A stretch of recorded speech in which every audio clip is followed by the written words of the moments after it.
Eu pago a escola da minha filha do meu dinheiro. Ninguém, vocês também, se vocês têm filhos. Todo mundo paga a escola dos seus filhos do seu próprio dinheiro. Mas não o juiz que ganha uma fortuna, ganha muito bem, não. Ele precisa de um auxílio pra pagar a escola da criança. Eu não acho que tem que ter corte nenhum pra nada do povo se não tiver pelite. O Brasil é o país mais desigual do mundo. É o país, the one. O país mais desigual do mundo. E essa crise de ética, inclusive a gente discute isso nesta valete aqui, a gente discute esses penduricalhos, né? Como nós estamos literalmente sustentando uma corja de vagabundos. Porque, assim, esses juízes, esse é o tipo de tema que eu começo a falar e eu começo a me irritar. Eu abro a boca pra falar disso e eu vou ficando com mais raiva, então eu vou botando mais energia naturalmente. Porque esse tema me irrita de fato. Você olha, pô, a população brasileira, você olha lá a cidade de Melgaço, no Pará, aonde o Renan foi. A população tem nada, vive uma vida de merda, entendeu? Uma vida horrível, em que você não tem perspectiva de educação, você não tem saúde, você não tem infraestrutura, você não tem economia, você não tem nada. Ao passo que você tem uma corja de vagabundos que recebe auxílio pra botar 2 pés pra fora do seu apartamento. O Cássio Marques Nunes, eu tava falando sobre isso. A necessidade do auxílio creche para os juízes. Auxílio creche para os juízes. O juiz precisa de alguém para pagar um auxílio para pagar a escola da filha dele, do juiz. Eu pago a escola da minha filha do meu dinheiro. Ninguém, vocês também, se vocês têm filhos. Todo mundo paga a escola dos seus filhos do seu próprio dinheiro. Mas não o juiz que ganha uma fortuna, ganha muito bem, não. Ele precisa de um auxílio para pagar a escola da criança. Pelo amor de Deus, pelo amor de Deus. Isso é um escândalo. Isso é um escândalo. Isso é uma vergonha. Esses juízes são uma corja de vagabundo. Se tem uma coisa que causaria um deleite, quase, perdão a palavra, orgásmico de ver, é esse pessoal se dando mal.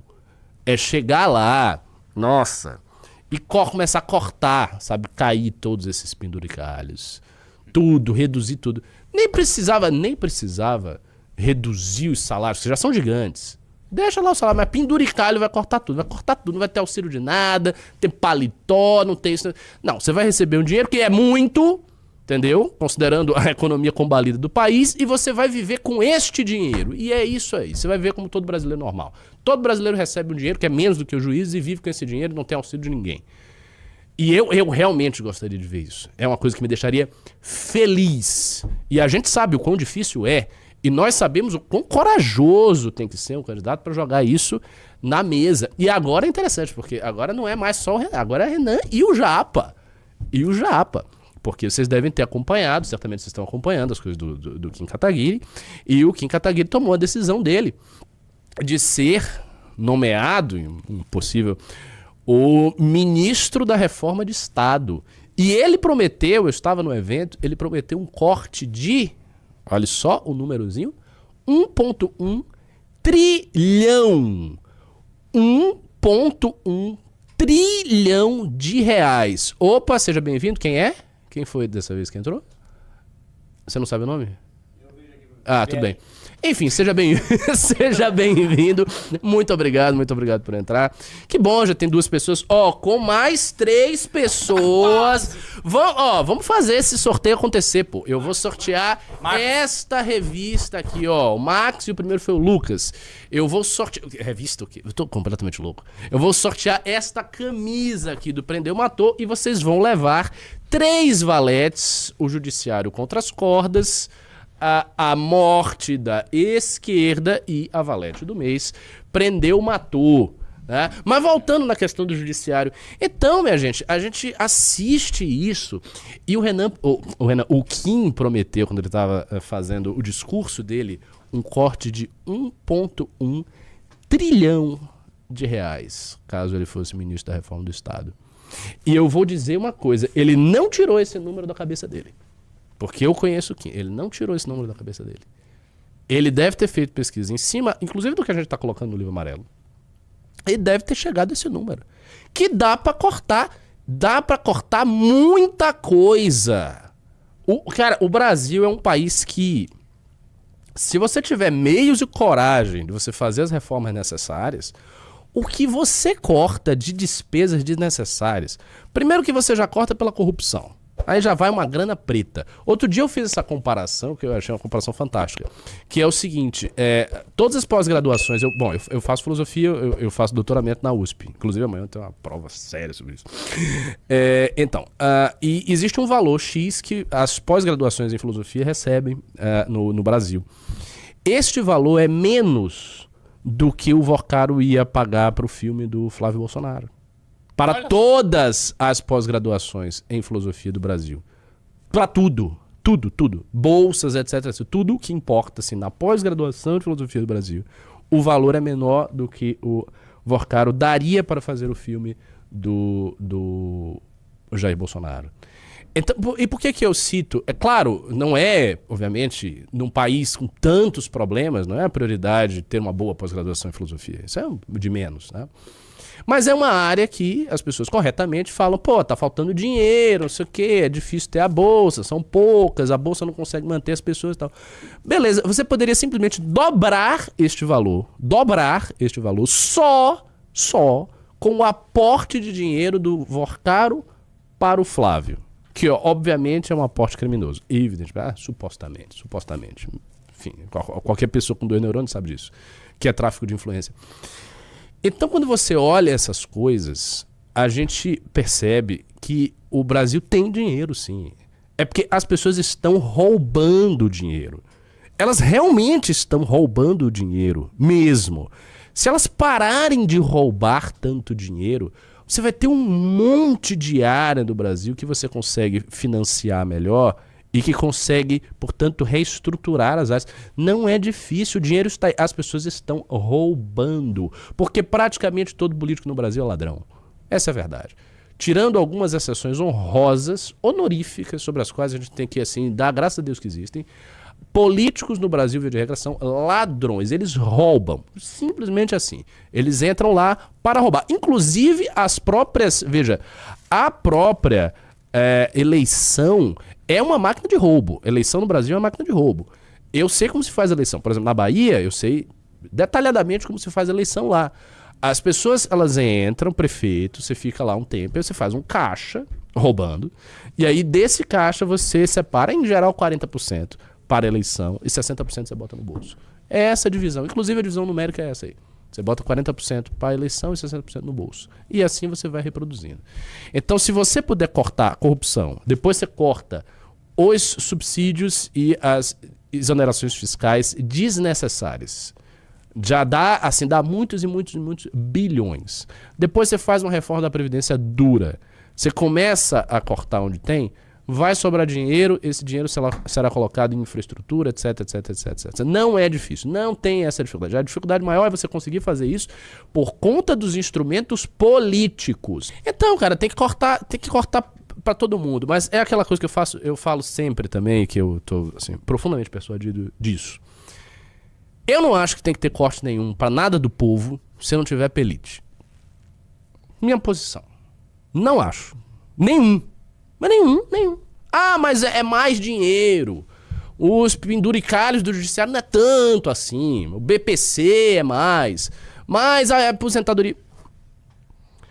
Para mim, uma questão de moralidade e de você repactuar o contrato social que está em frangalhos no Brasil, porque as pessoas absolutamente elas não confiam que os governantes queiram o bem delas, é preciso atingir primeiramente os estratos superiores, na minha opinião. Não sei como seria o governo, eu próprio não sou o candidato a nada, mas eu acho que é o correto.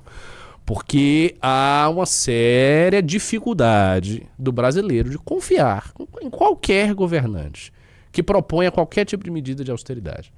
Porque o que o brasileiro vê ao longo da sua vida é o seguinte, austeridade pra você, tranquilidade pra gente. Você come o osso, a gente fica com a picanha.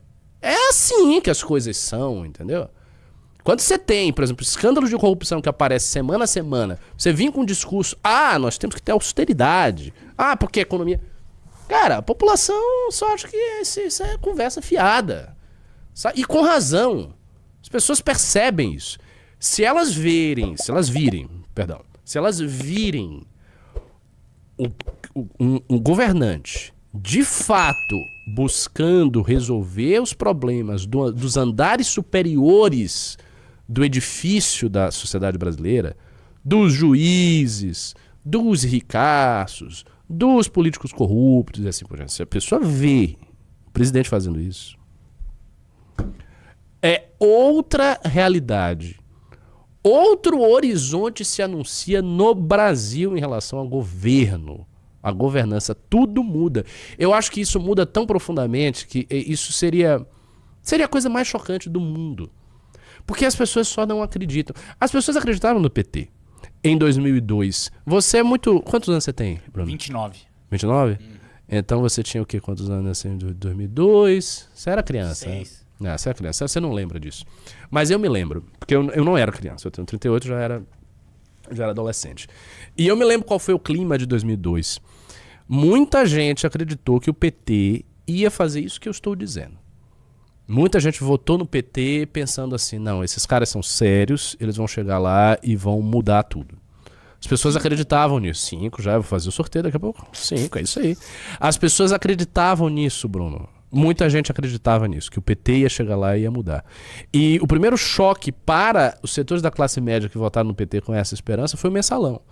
Aí deu, assim, menos de um ano. Do próprio ano lá do governo já saíram as notícias sobre mensalão, Joaquim Barbosa e tudo mais.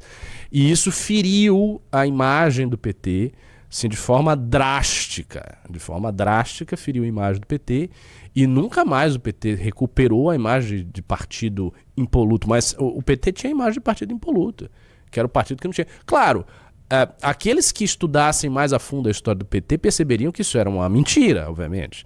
O PT já tinha se envolvido em escândalos de corrupção. Aqui em São Paulo mesmo, a Erundina se envolveu em alguns deles. Né? E em outros lugares. O PT já tinha um histórico. O PT não era a missão. Cara. E assim, já era um partido de maior porte, né? Em 2002. E já havia se envolvido nesses escândalos. Mas ainda assim, para a população, para parte considerável da população que votou no PT, não era assim. As pessoas votaram realmente com esperança. E não aconteceu, né? Absolutamente não aconteceu.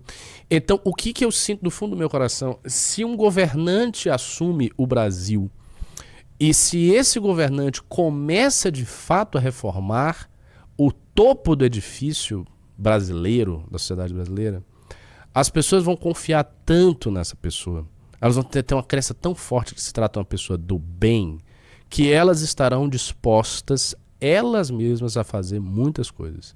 Pela primeira vez em, sei lá, décadas de história brasileira. Isso é o que eu acho do fundo do coração. Eu não acho que o povo brasileiro ele é resistente a certas coisas. Eu acho um povo muito... Tirando, obviamente, a criminalidade. Não estou falando do problema da criminalidade. Estou falando do povo. O povo ordeiro. O povo ordeiro e pobre. O povo ordeiro e pobre é um povo manso. É um povo de muita aceitação, na realidade. E é um povo muito castigado e muito machucado pelos fatos que ele vê o tempo inteiro.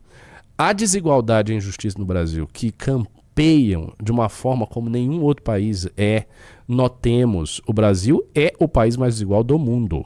É o país, the one, o país mais desigual do mundo. Tendo nós desigualdade superior à Índia, que possui rescaldo do sistema de castas. Então, coloquem isso na cabeça de vocês.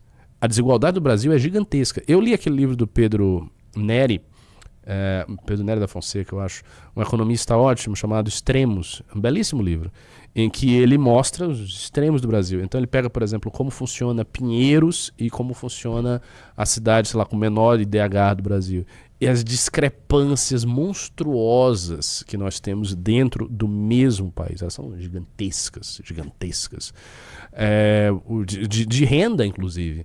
Se você ganha acima de 5 mil reais no Brasil, você, não digo que você é rico, mas você pertence a um extrato de renda elevada na população brasileira, considerando a totalidade do que é a renda média do Brasil. E tudo isso é muito, assim, isso é muito angustiante até.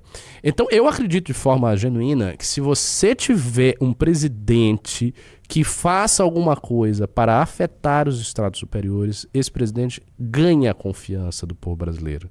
E ele, ganhando a confiança do povo brasileiro, ele repactua o contrato social tácito que existe na sociedade e que está em frangalhos há muito tempo. Esta pode ser a grande tarefa da nossa geração, mas obviamente também vai depender do eleitor fazer um voto consciente, enfim, abrir os seus olhos diante das miragens, né?